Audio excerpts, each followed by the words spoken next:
Well, I reckon you could say 76 years ago I was a little girl, 'cause that's how old I am now. But how long ago was it till now? How long ago was it till now when the boats were there? When the boats were on the river? Yeah. Well, I was about 8, 9, or 10 years old, something like that, when the boats were running up and down the river. So that's been a few years back.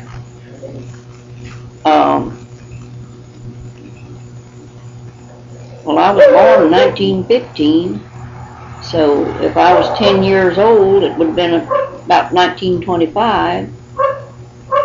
But it wasn't too long after that before they quit going up and down the river. There was boats that brought supplies, and then there was passenger boats.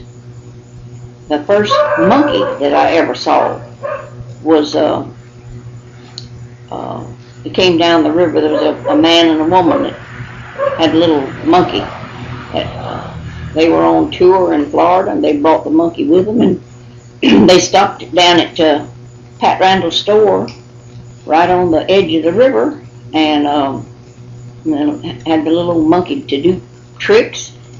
And I remember my sister Edna and me were just girls, and we started down to the store, and so many people down there, we were afraid to go down, and we stopped at the top of the hill, and Mr. Randall came out, walked up the hill a ways, and called us down, told us to come down and see the monkey.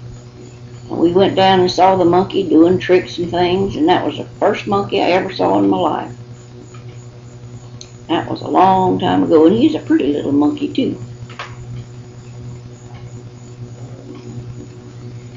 How about balloons out of pigs intestines? Oh, well, my daddy was a farmer, and every winter we'd kill hogs.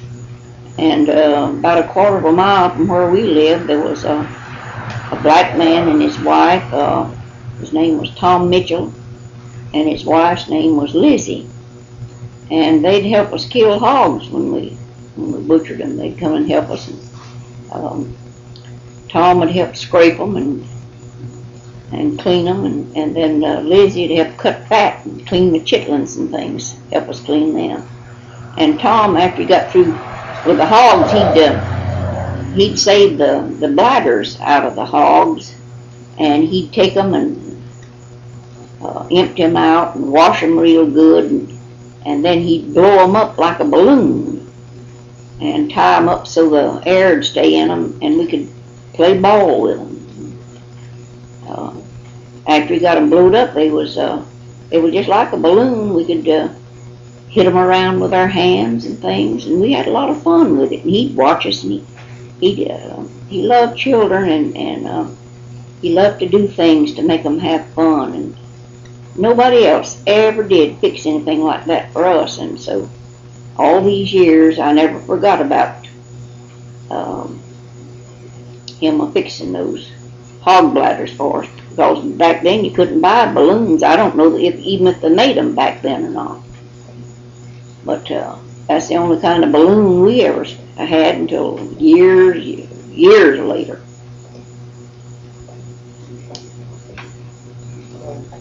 Fire? Oh, you mean when our house burned down? That was in on May the 20th in 1940. I remember I was driving a school bus, and I was at school waiting for the children to get out and get on the bus to go home. And we saw the fire trucks from the Forest Service go by the schoolhouse. I never dreamed they was going to my house. But before I got home, one of the neighbors stopped me and told me our house had burned down. But I went on, took the kids all home, and went on to our house, and sure enough, our house was burned down, We had a smokehouse out in the backyard. It was burned down. We had a wash house. It was burned down. And but the barn was a little bit further away, and it didn't burn. But we lost everything we had except a washing machine and about a sheet full of clothes that Mama saved, and some of them had holes burned in them. But that first night, we slept all over the country. The boys slept with I spent the night with the Randall boys, and Mom and Daddy spent the night with Mr. and Mrs. Charlie Hogan's, and my sister Edna and me, and our brother Alton spent the night with Brian and Eunice Godwin. And I don't know where the other girls stayed, but somebody kept them, but I don't remember who. But that first night, when we was at Brian and Eunice's house, Eunice's brother Wayman was graduating from high school, and they were having class night. So Brian and Eunice wanted to go, and so we went with them to the schoolhouse for class night. And while we were out there, Catherine Smith and Joe McCullough, that worked with Forest Service. Joe McCullough was the ranger, and Catherine was a supervisor, I guess. But anyhow, they came and asked me if we had a truck that we could haul stuff in, and I said, well, all we had was a pickup truck. And they said that wouldn't be big enough. So the reason they asked was because the Forest Service had some tents that they used during hunting season.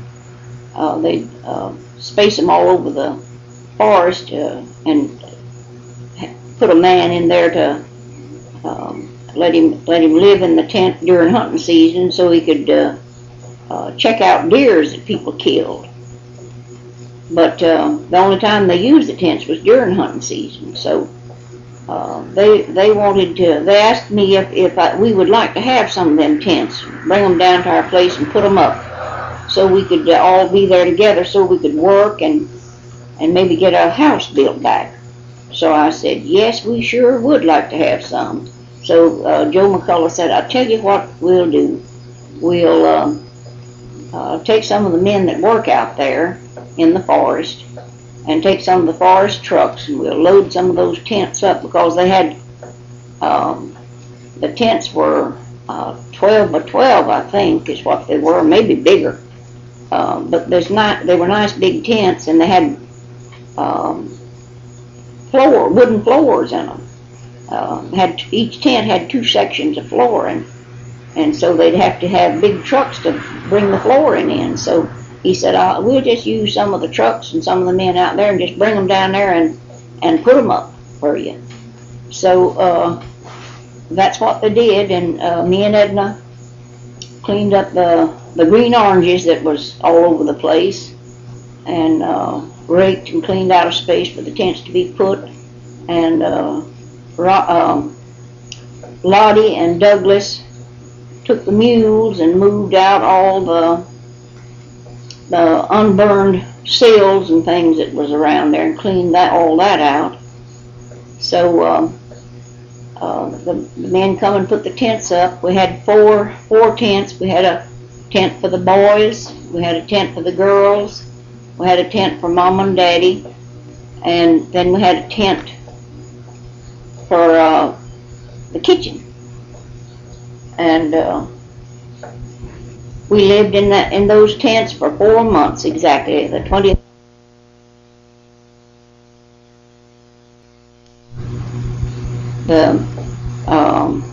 And then when we got through living in the tents, the Forest Service brought their big trucks back and took the tents down and took them back to the ranger station.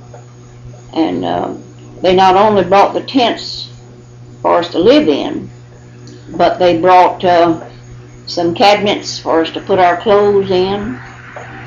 They brought a table for us to eat off of, and benches to sit on, and friends and relatives in the community. Mart Long gave us a stove to cook on, a wooden stove. We had it out under an oak tree. We cooked on that. I even made plum jelly and jarred it up while we was living in the tents. And we had beds that people had given to us, covers, plenty of clothes, pots and pans to cook in, just everything. People were so good to us. So we couldn't be sad, because having friends like that, you just ain't no way you can be sad about it. And then my daddy would, that was back, you couldn't buy lumber very easily, and so he would, he found 2 or 3 old houses, and he bought them, tore them down, and hauled the lumber over and put it in the yard. And Edna and me, was our job to get the nails out of the lumber.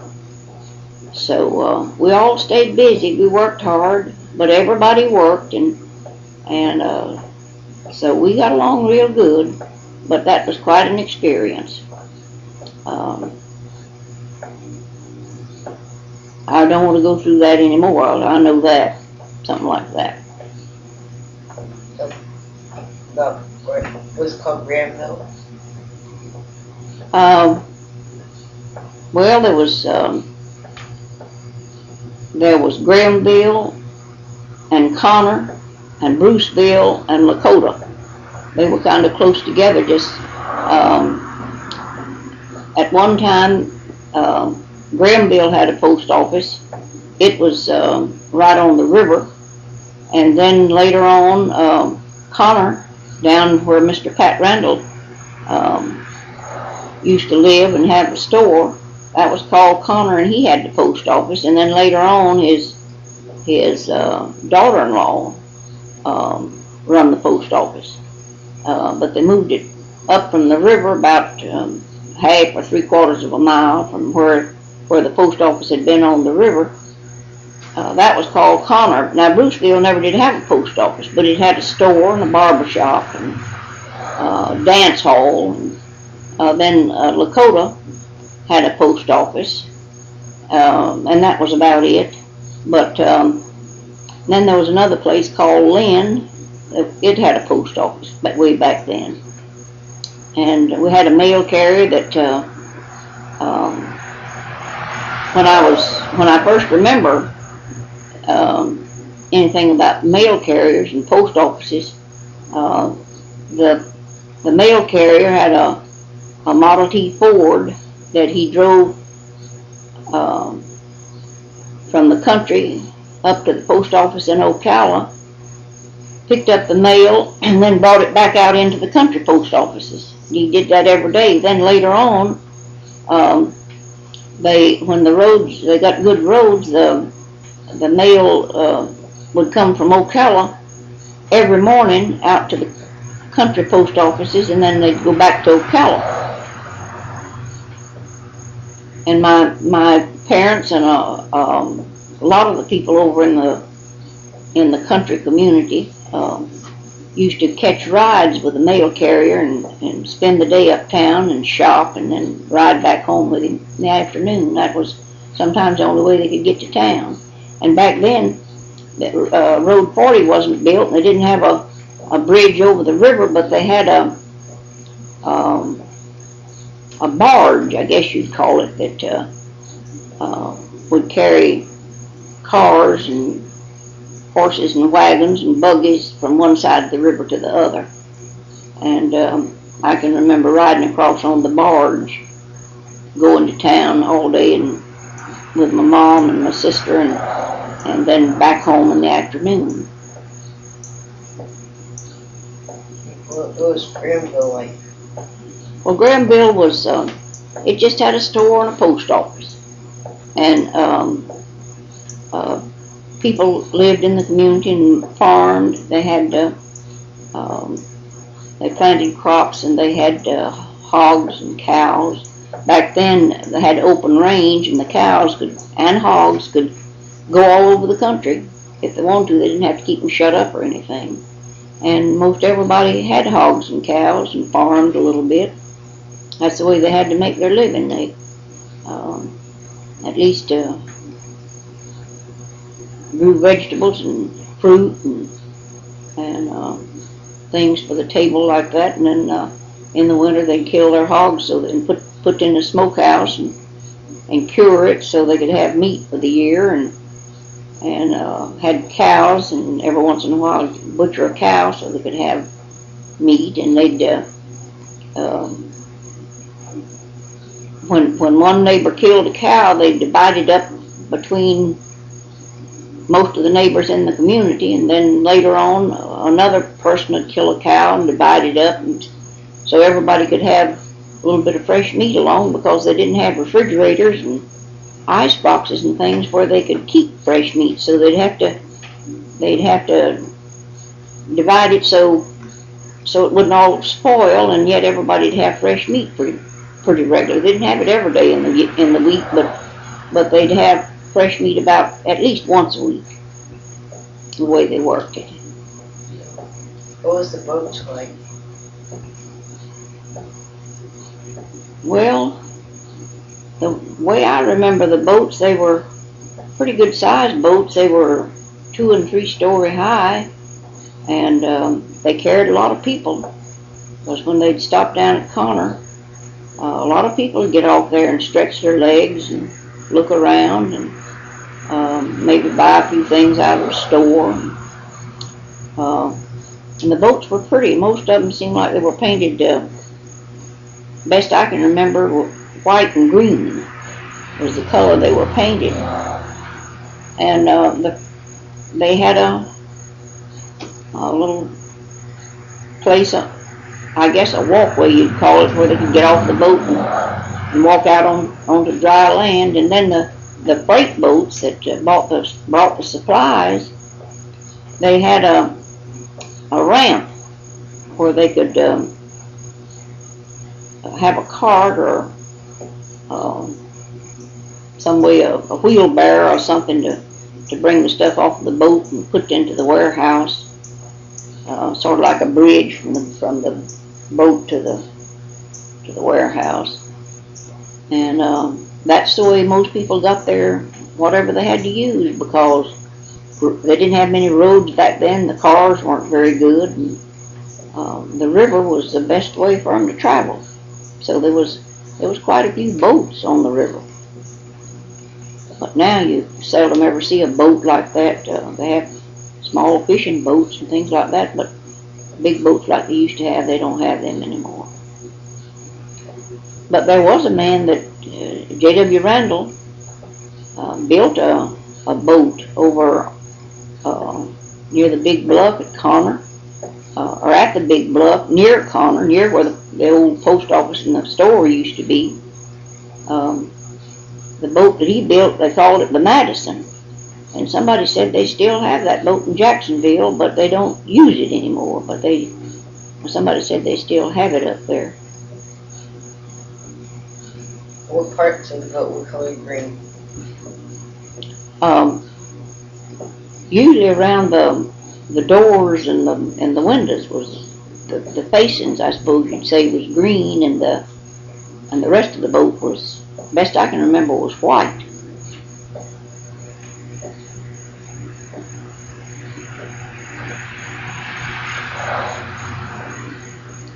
But they were nice sized boats, and they carried a lot of people.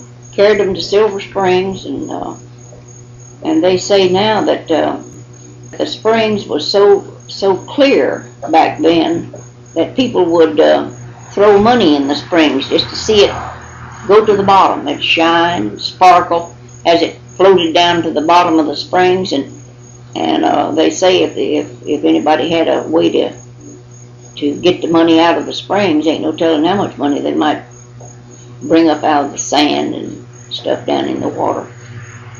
But all the tourists had quite a bit of money, and they could, and I don't know how deep the springs was, but it was fairly deep, I guess. It's deep enough for a boat to go right up to the shore, and they wasn't used to seeing water that clear and sparkling, So they'd throw silver coins in there just to see them float to the bottom.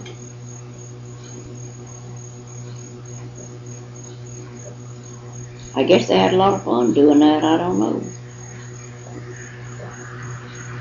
Can you think of anything else? Well, I remember when I first went to school that we had a Model T school bus, and there was a homemade body on it, and the step, instead of being in the front like it is today, the step was in the back. You had to get in from the back end of it, and they had seats along the side, long seats, and then a long seat in the middle. And the buses didn't come by our house because they said the road was too bad. So we'd have to walk about 3/4 of a mile through the woods to catch the bus. And back then it rained a lot. It seemed like a lot more than it does now. And the woods had a lot of water in them. And I remember one morning we got ready and started through the woods to meet the bus, and we went to, there was a dirt road that went through the woods, but there was some trees down across the road. It had rained quite a bit and the water was standing. We had to wade, and my brothers was ahead of me. I had 2 brothers older than I was, and they were ahead of me. And they stepped, this log was across the road and the pathway, and they were big enough they could step over it. When I come along, I had to step on the log, and when I stepped on it, it was wet, and I slipped and fell backwards in the water, got muddy all over, and got my books wet, my lunch all wet. And my brothers come back and helped me get up, and they wrung the water out of my dress and helped me wipe my books off. And I went on to school, but I stayed wet most of the day. And when I got home, my dress was all muddy, and Mama didn't like that too much. Then my daddy, the person that was driving the bus was the son of the county commissioner. So my daddy asked the county commissioner if they wouldn't let the bus come by our house, because had to go out to Lakota and pick up kids, and it could have made a circle around and come by our house. And the commissioner said the roads was too bad. My daddy told him, well, you're the county commissioner, fix them.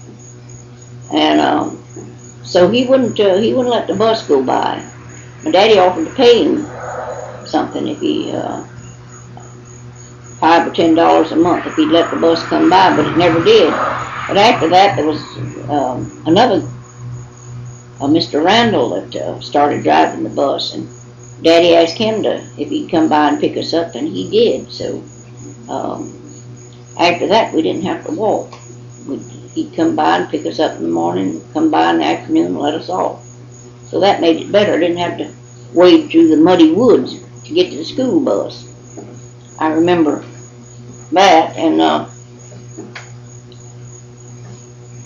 seemed like it was a long, long way to get to school, but those were good old days. I enjoyed going to school.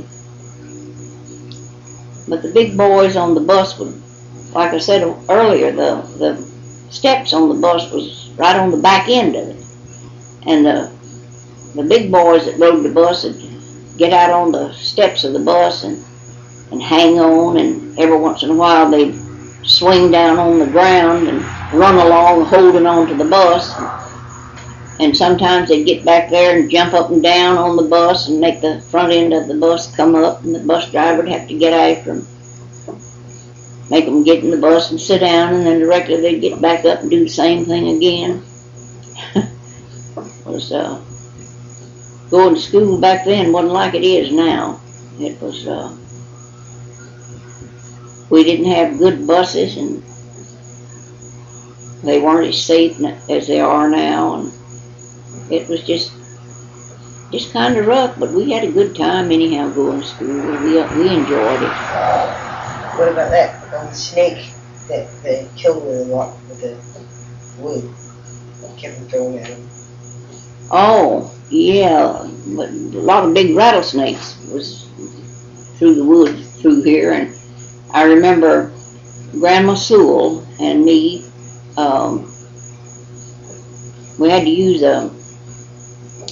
we rode in the wagon we had an old horse named Queen, and she hitched old Queen up to the wagon. We went out to visit one of her daughters, Aunt Lucy, and on the way back home, Grandma Sewell wanted to stop and get some Bessie bugs out of some trees that had been sawed down and left. And as we went out there, we could hear them Bessie bugs biting. They were underneath the bark of the trees and chewing and biting, and we could hear them making noise. And so she said, when I come back by, I'm going to stop and get some of them Bessie bugs. So sure enough, she told me to stay in the wagon. And she got out and went over to the trees, was kind of cut in a circle, laying in a circle. There was one walkway in where she didn't have to step over a tree, but she got into the circle and she started over to a big old log that was laying there. And before she could get to that log, she heard a noise. And I heard the noise too, but I didn't know what it was because I was just a girl. And she said, "Oh my God, let me get out of here." And so she backed out the way she'd come in. But there was a huge old rattlesnake coiled up right in the middle of where the logs were. And she spotted him. So she began to gather up. Back then there was what we call lighter knots. It was they were fat with turpentine, and they were heavy, and they were just right for throwing at things. So she picked up a whole bunch of them lighter knots, and she kept throwing them at that snake till she finally killed him. And when she got him killed, she tied his tail up on the back end of the wagon and let his head drag on the ground. And I don't remember how many rattles he had, but there was rattles, I'd say there must have been 3 or 4 inches long. And she wanted my brother Buddy and Robert and Douglas to see all them rattles. So that's the reason she drug the old snake home. And we had to come through water, through the prairie, to get home. And the old snake's head was hanging down. And I said, and the old horse, she got thirsty, so she had to stop and get a drink of water. And I asked Grandma Sewell, I said, if that snake's poisoned and old Queen drinks that water, will it poison old Queen? She said, no, said the poison won't have time to get to where she's drinking, so it won't hurt her. That's what she told me. So that satisfied me, because we loved old Queen. We didn't want nothing to happen to her. But anyhow, we carried the old snake on home, and when we got home, she showed it to the boys and told them all about rattlesnakes and everything, and they counted the rattles that it had. And I wish I could remember, because it had a bunch of them, but I don't remember exactly how many it was. But Grandma Sewell, I think after she killed the snake, she went ahead and got her Bessie bugs. She made sure there wasn't no other snakes around. She went ahead and got her Bessie bugs anyhow, and the next day then she went fishing. And every time she went fishing, she always got a bucket full of fish. She'd carry about a 12-quart water bucket with her. She'd put a little bit of water in there to put her fish in, and she'd bring that bucket back full of fish every time, mostly red-breasted brim. And then after she'd get home, that was we'd all get out there and scale the fish and clean them, and get them ready to cook for supper. I can remember frying fish on old wood stove. Back then, all we had was wood stoves to cook on, and Mama would light up that old wood stove and fry fish, make biscuits. We'd enjoy the fish. Next day, Grandma Sue would get up and go fishing again. She felt like it. She loved to fish. I used to go fishing with her. I wouldn't know anything about she's going, and she'd put some biscuits, wrap some biscuits up in a paper or cloth, and she'd come out. Opal, would you like to go fishing with me today? Of course, I always liked to go, so we'd go fishing. I'd fish a little while, and then I'd get tired of it, and then she'd think I'd want to go home, so then she'd have me hunting, I guess you'd call them mushrooms. They'd grow, big old things grow on the side of trees. And, lichens or whatever. They looked kind of like a powder puff, big old powder puff or something. And she'd say, see how big a one you can find. Hunt till you find a great big one, she'd tell me. So I'd hunt and I'd find a big one, and she'd say, well, I think I saw a bigger one than that over there a while ago. Go over there and see if you can't find one that's bigger than that. I think I saw one over there. So I'd hunt and hunt and hunt for the big ones, but she'd do things like that to keep me busy so she could keep on fishing. She knew how to manage me. She knew just what she was doing. She'd keep me down there all day long. We'd get home just about dark time, just time enough we'd have daylight enough to clean the fish and get them ready to cook for supper. But those were happy times, though, but that was years ago. Well,